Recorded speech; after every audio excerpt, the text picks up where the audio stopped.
Lorenzo Pache. Lorenzo Pache. The first rule in investment is don't lose. And the second rule in investment is don't forget the first rule. The Federal Open Market Committee's overarching focus right now is to bring inflation back down to our 2%. You're offering us a chance to short this pile of The rocks. most obnoxious group of money-hungry. Indeed, the global economy is at a delicate moment. Okay, let's talk about the Trump tweet. Yes. The Trump and Iran conflict. Everyone is very bearish on the market and stocks. Actually, from Friday last week, everyone is super bearish. Everyone is like, oh, we're going into World War III. Yes. Everything's going to go to hell. Like, nuclear war is coming. Everything's gonna go to hell. Everything's going to go to hell. Yeah. Then, Wednesday evening, things are kind of like just not moving much, just kind of trending sideways. People are trying to put in shorts for the massive breakout down. People are putting longs for a breakout to the positive side. But every single time anyone does anything, they hit their stop losses. So the whole time I'm looking on Twitter and on forums, because I'm on Discord chats as well, and people are getting wiped out both sides because they're like, breakout to the long side, bam, get eaten. Break out to the short side, bam, get eaten. Then the market closes, everyone goes to bed. Then Trump, I think he did this on purpose. Was it a tweet or was it a... It was a tweet. He tweeted out... It was a tweet. It was a tweet, but they also released the official statement. But the tweet is the thing that sent the market. There was a ceasefire. That he's going to pause the bombing for 2 weeks. Yeah. Oh, okay. 2 weeks, he's not going to... He's going to make sure Iran doesn't get bombed. Yes. So essentially a ceasefire. Right. And the market just rips. There was a 1 minute candle. There was something like 350 points. It was nuts. This is at 11 o'clock our time. This is on NASDAQ. NASDAQ, SPY, and Dow Jones. Okay. Like, this is why. Yes. This is the thing I wanted to actually mention about this specific moment in the market. Because people are using AI and ChatGPT and Claude and all these things to tell them how to trade and to trade for them. If you had asked ChatGPT at 10:30, what should you trade and how, it probably would have told you to short NASDAQ on Wednesday night. Oh, really? Probably. Okay. Or something of the effect. Yep. It never would have been able to pick up on something like this. Yes. It's like a black swan event. And this has probably wiped out a lot of algo traders, or a lot of retail traders actually. So this is the thing. Like, and now it seems to be at full strength again. So it goes to show that fundamentals are really driving the market. There's no technical analysis happening at all. There's no technicals at play at all. Like I said on Tuesday. And so if you're a technical trader, game just over. Yeah, just sit out. Unless you manage your risk, but manage your risk and do micro lots. Like, for example, I'm just doing price action on silver. I'm currently in a silver trade. I took one this afternoon. I'm 10 lots, but that's rand lots, so it's probably about $0.5 lots. And I'm just going to ride that. That's a long runner. I'm going to keep until we reach 180. And I bought at 71. I feel like that's fine. I'm not going to like lose a lot of sleep on that trade. Yeah. So what happened on oil? Yeah. So I was in front of the TV, and I have this thing where if I'm watching a series that I have already watched, it's like just background noise for me. I just scroll on TikTok. Yeah. TikTok or Instagram or whatever. And I came across a post, this post, ceasefire, Strait of Hormuz is now open. Open sesame. Open for business. And then I was like, oh shit. Go to your app. Oil. I go to my app and there I see it. Oil was, I think, hovering just above 110. Yeah, no, I think it was just around $100. I think it was around there. Yeah. And it plummeted all the way to 80. Yeah. I think it lost $20 in the space of a few hours. A few hours, yeah. Yeah, so I mean, you know Trump. He's Not personally. He's the he's the volatility King. animal. Yeah, Yeah. he's That's why moving these markets don't work anymore. It's so hard to trade these markets is because on a dime, something like this can just happen. And look at Rand dollar. Rand dollar went all the way. Well, it strengthened because the dollar depreciated. I think we're hovering around 16.40 or 16.20. It's pretty amazing. But I mean, 2 weeks ago we were sitting at 17.10. So Dollar's taking a dive. Yeah, the dollar's taking a dive. Dixie. So the dollar's taking a dive. Oil down. Gold up. Silver up.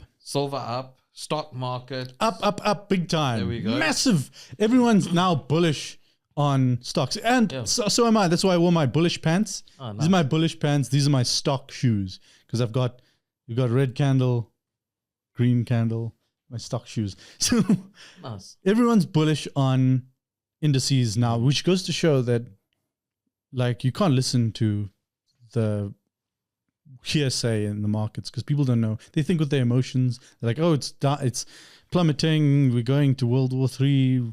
NASDAQ is going to collapse. Yeah. I think, look, I don't think the US stock market's going to collapse anytime soon. Not soon, but soon. Like this year soon. End of this year, maybe. End of this year. Yeah. So that's my macro outlook. Is that we're gonna have a massive bull rally and then we're gonna have a massive bust. Okay. So are you telling our audience that get in or lose out? I'm telling the audience that when everyone is super bullish on stocks and everything's going to the moon, and just make sure you don't get caught buying at the end of the rally is my biggest thing. So I want to ask, okay? Yeah. Okay, we've all seen corrections. Yes. A correction happens every Like 2 6 months. months, 6 months even, yeah. Okay. So you have a nice bull run and then you have a correction and then you have a nice bull run and a correction. But when we talk crash, okay, look at how the S&P has performed over the last 20 years. Look how the NASDAQ has performed over the last 20 years. Those crashes that we can identify in the markets, it's just simple corrections. Take COVID 2020, for example. The NASDAQ, we thought it was a huge market crash. Yeah. Okay. But look at that small little correction compared to how NASDAQ has performed since over the last 6 years. No, it's crazy. It's absolutely nuts. And even if you look at, So it's not a crash. it's not technically a literally crash. Yeah. Just a correction, a pullback. Well, So that's economic, in Wobble. that case, yeah. Well, it wasn't economic. It was a bio. sphere. No. Bio. Pandemic. A pandemic. What are you looking for? The word pandemic this whole time. No, I was looking for a word Oh. to describe that event. I It was see. a pandemic. It was another black swan, Yeah. essentially. So that's not what I'm talking about. I'm not talking about a crash like that. So you're not talking. I'm talking about a massive, a major bear market. So like the one we saw with Biden. Mm. Like I think in the year 2021. Yes. So was. something way worse than that even. Yeah. Oh. Really? I think my prediction is post the massive rally, S&P will go back to something like 2,500, 3,000. You reckon? Yeah. And it will probably, the highs that we see this year won't be visited for another 10 years. That's my macroeconomic prediction, but don't listen to predictions because nobody knows anything. But it's just based on a lot of the cycles, bull market cycles. Literally collapsing the US economy then. Yeah. But that's what happened. This is what we're due for, a collapse because of what the Fed did, because of inflation, because of the money printing. Yeah. Maybe this might be a reset. It's a reset. Yeah. Massive reset. Consider a reset. Yeah. Maybe the world moves away from fiat and more towards transacting in digital crypto. Yeah. Yeah, definitely. Because once you stable coin. Oh, maybe stable coins, you can't have a bank run on Bitcoin. Yes. You're not gonna have people rushing to the bank to withdraw their cash, because it's still always going to be there. Bitcoin doesn't get lended out to other people in loans. So that was also my. And there's only X amount in circulation. Exactly. They can't print more Bitcoin. That's what I'm saying about Bitcoin. This is what I'm saying about crypto. It's important. I still see gold as still being a safe haven. It's a safe haven. I still don't see it as what has happened. I think we just got fooled. I think we all. It's manipulation. They broke our ankles. They broke the ankles. That's what they do. They were like going up against Brian Habana. Yeah, it's true. It's true. Or like a Cheslin. It's really annoying because there's market makers that have the liquidity to really mess with retail in a way that's like really unfair. Yes. So they'll take it down so that you lose confidence, and then they'll start bringing it back up. That takes me into trading psychology, actually. Let's talk about trading psychology. Okay. So in trading, there's two wolves within. One wolf is saying, follow your rules and only get in once you are confident that your open position is going to be profitable. Then the other wolf is like, as soon as I get in, it's going to turn the other way. As soon as I get in, it's going to turn the other way. As soon as I get in, it's going to turn the other way. Then you're like, screw it. I'm not going to sit around while other people make money. And then you get in, and then it goes the other way. And then you revenge trade, and then you revenge trade again, and you try and make it up again, and then you lose like $300. So those are the two wolves in trading psychology. The healthy, like, take emotions out of this and take what happened in the past out of this, because we're traumatized because it's happened to everyone, where as soon as you get in, the market turns on you. It's like it's watching you. Yeah. I've had a few of those. I've actually had 5 out of 10 times it's happened to me. Yeah. As soon as you enter, market's already going all the way against you. Yeah. And it's always that long ass candle after you enter. And it's probably been, like, if you're longing, it's probably been perfect candles, where there's no wicks. Yes. Green. Yes. Yes. It's like there's no stopping this thing. And then you get in, and then massive red. It does feel like it's watching you and it's pranking you. Literally. I don't know what it is, but, and also it's not like we consider technicals and we consider certain, well, if you're looking at like the 5 minutes, if you're looking at a more, but this is price action. Yeah, we're looking at price action. It's price action. We're trading big moves, scalping a bit, and look at levels. Yeah, just look at where the support and resistance is. Yeah, and trade based on that. And yet, the one time where you long at support, yes, it breaks through support. Yes. And the one time you short at resistance, it breaks through. And then if you try for the breakout trade, you also get whipped around. Yeah, it's horrible. So what I used to do a lot of, I used to, as soon as the pullback happens, I used to enter another position. So let's just say if I'm short on NASDAQ and the market pushes up, I get cocky and I'm like, okay, open another short. Open another short. Okay. And before you know it, I have 10 shorts and then all in different pricing. Market's clearly going up and I'm 10 shorts in and then blown. And that it's part of happens. That was my trading strategy psychology, for a yeah. while. So when I was doing really well, Mhm. that was a huge strategy that I used to use.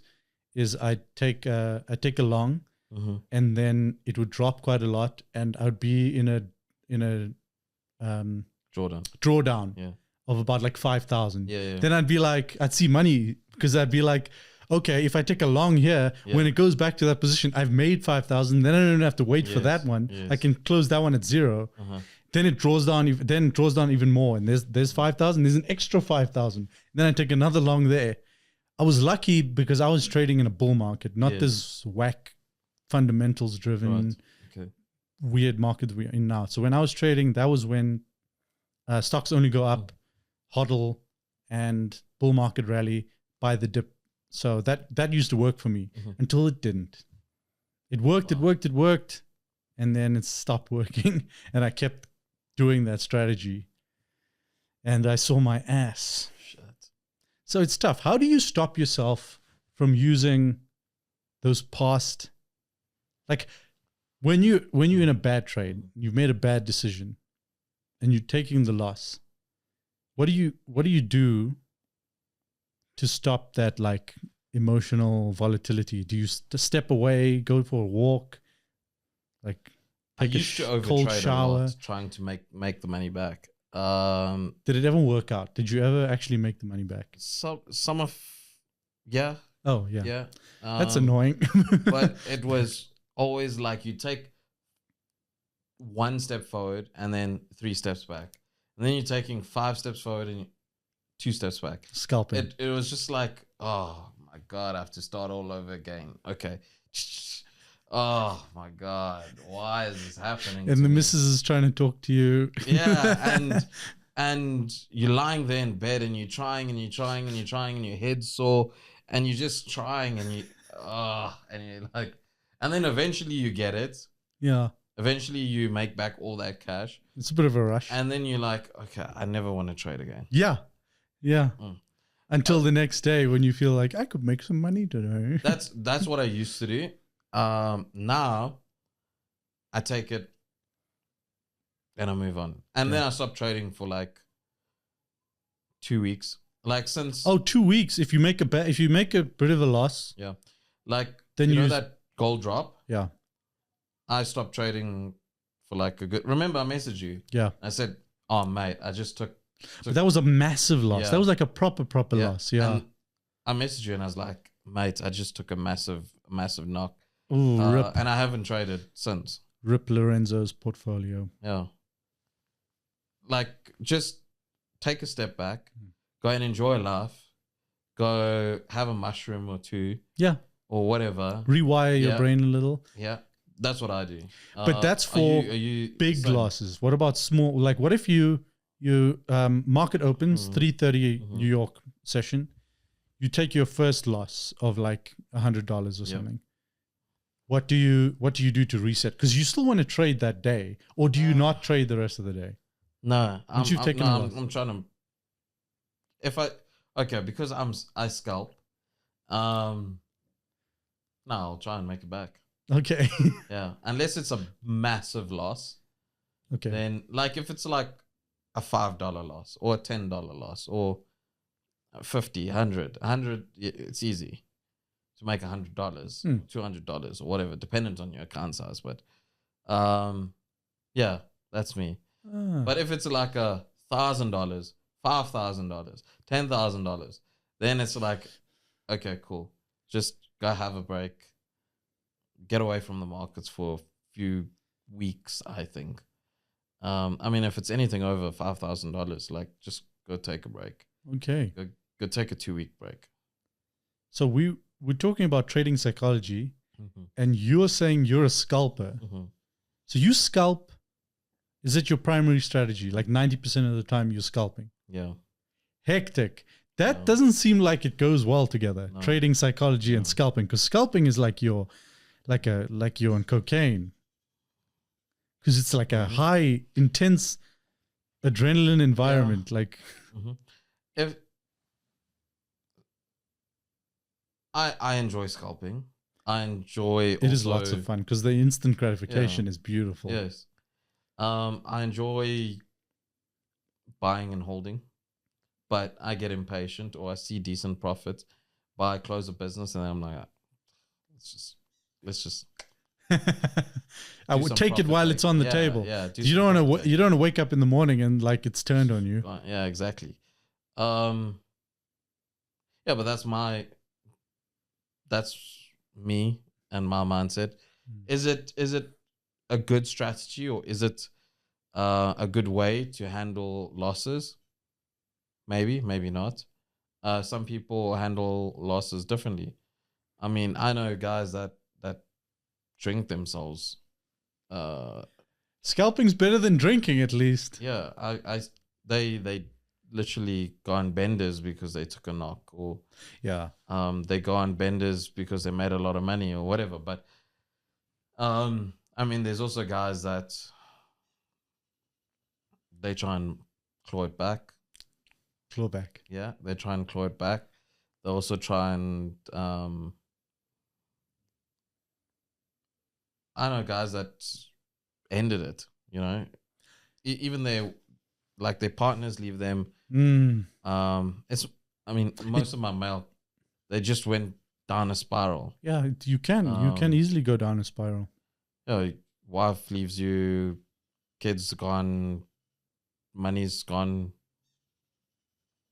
It's rough. It's rough So out it's there. about, and also on men's mental health. It can be extremely strenuous.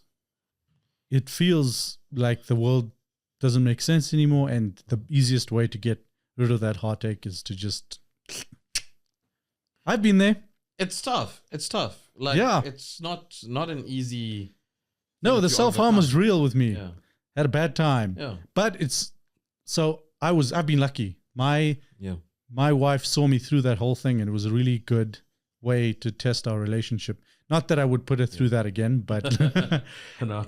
it shows that that's ride or die material for sure. And your missus is a psychologist, isn't she? Psychiatrist. Psychiatrist. Okay. So she could prescribe me the things. At one point, I was going to be checked into a Kiso for my own benefit, because I was I was aspiring a little. But the problem with that is a Kiso is expensive. So Yes. I'd be like, okay, I need to scalp the fees of a Kiso before I go to a Kiso. And I actually tried, and I actually kind of did, but like it still didn't make a dent against the amount that I lost that year.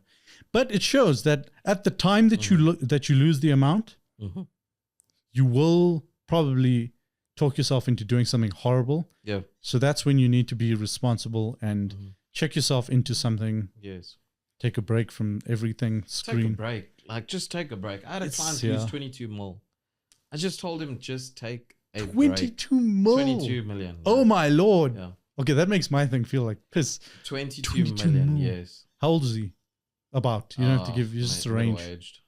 Yeah, that's so much worse. You have 40, so much 50, less time. That's like life savings vibes. He lost 22 mil. And I just told him, take a break. Do not do anything. Just go and enjoy your December. Just go spend time with the family. Yeah. But I think for him, it wasn't like, wow. I think for him, it was just like change. Oh, really? I think. Okay. Because he didn't really, like, if you and I had to lose 22 million right now. No, then would, right now on camera. It would be like, shit, I effed up. Yeah. Then you go to Cuba. Yes, and you disappear. Yeah. Yeah. But for him, it was like, shit. Okay. Hectic. Whatever. Well, there's always somebody on the other side of the trade. So I hope that the 22 million that he lost, some Filipino teenager maybe made some money to feed his family. Or do you think it's mostly institutional investors that made that money? Mostly institutional investors. BlackRock! Yeah. Ah! But remember. But maybe a small percentage is a retail trader somewhere look, like liquidity in like Kenya is handled differently, you know, broker to broker. It's not all handled the same way. I see. No, but there has to be someone if you win, because isn't this how it works? If you win in a trade, somebody else is losing. Yeah. I always think about that. Because I'm sure it's part of trading psychology. You've prayed for a trade to go well, right? Yes. I've been the most religious I've ever been Oh, really? during drawdowns. Oh, wow. It's crazy. Like I'm I'm like the enlightened one during drawdowns is when I'm the most religious. Please, and it's like, God, please, yes. please don't let it go down. Don't let it exactly. And then I think, what if there's somebody on the other side of this trade praying harder than me? Please go up. Or please go down. Yeah. What then what? Who wins? But then that's like, does God really change the direction of the stock market based on one person? I don't know. You know what would actually be a superpower as a trader? Like having 5-second future vision. Yeah, but maybe 5 minutes. We just need 5 minutes. We just need 5 seconds. Literally 5 seconds. If I could see in the future 5 seconds, you know how easy NFP would be. Okay, I want 5 minutes. Okay, 5 minutes, then you're easy. You can have 5 seconds. But I want 5 minutes. But yeah, it's a superpower. Literally, just knowing, what it's going to do in the next five minutes.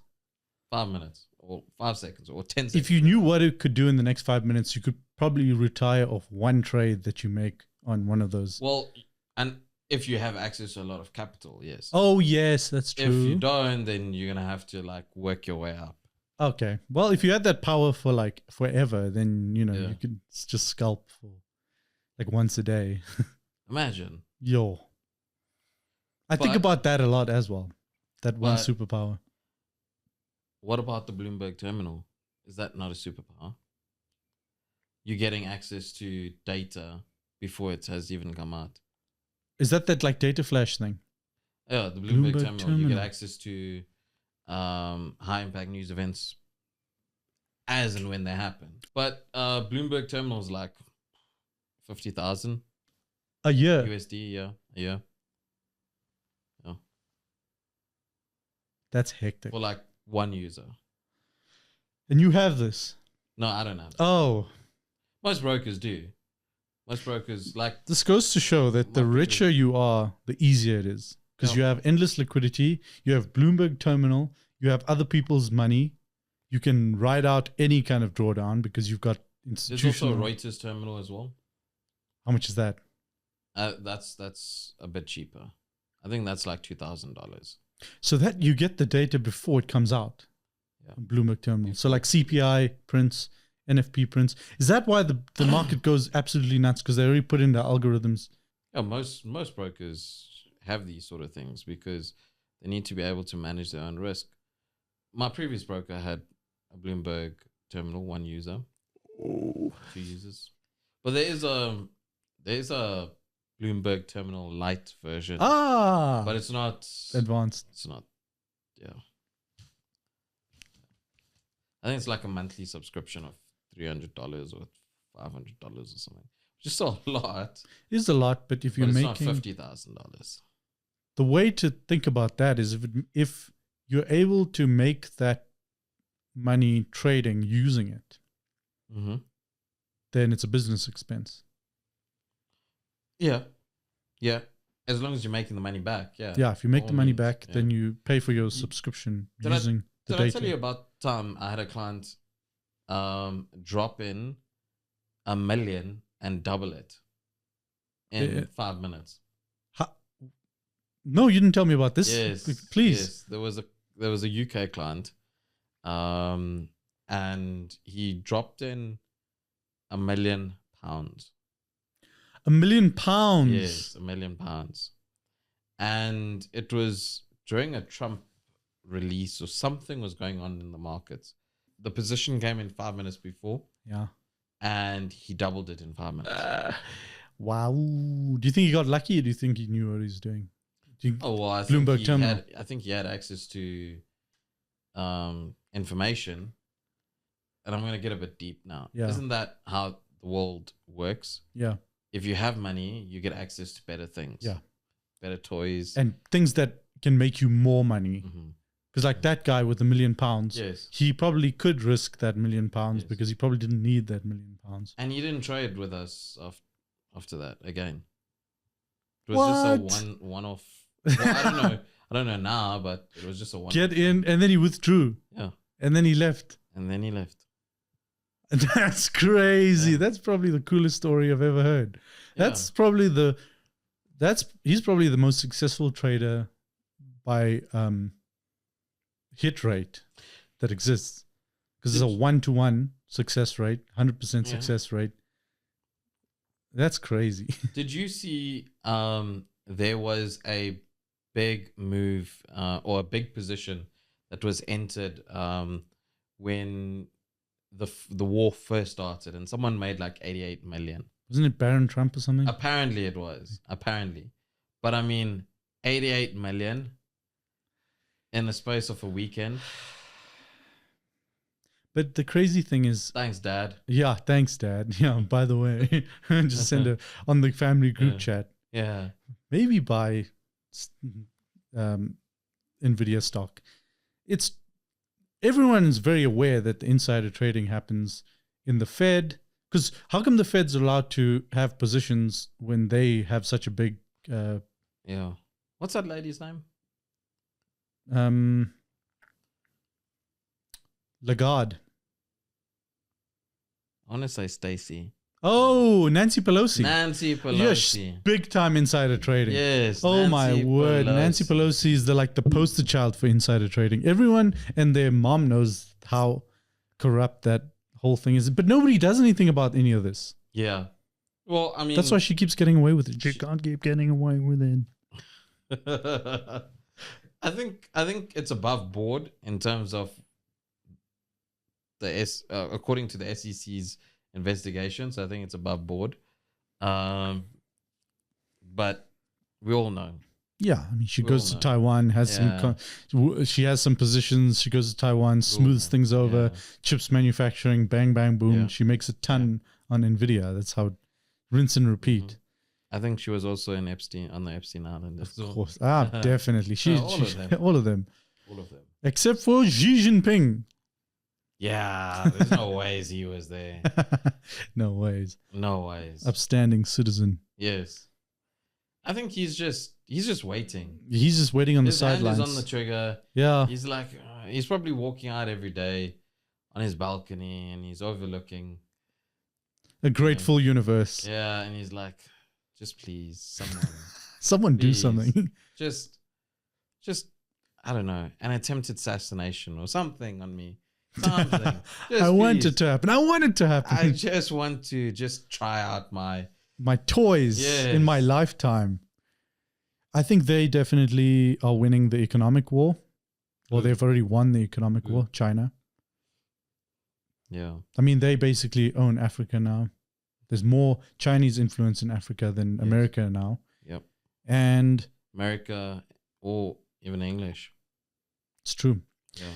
Now people are going to want to speak. It's the new era now. The fall of the US empire. You know China got it right is that they started loaning a lot of money, or they started for infrastructure. Yeah. They started bailing out a lot of these countries that couldn't manage their finances correctly. They were sitting with a lot of deficits. Yeah. And it's easy fixes. I have a conspiracy theory. Yes. It's not one for this episode, but you can plug it in somewhere else. Yeah, like I have a conspiracy theory about our one of the political parties here in South Africa and their bailout. But another time. Yeah, I'm so interested now. We got to bring in the expert Salby for that one. Yeah, he's the political man. Politics. Yeah. Politics.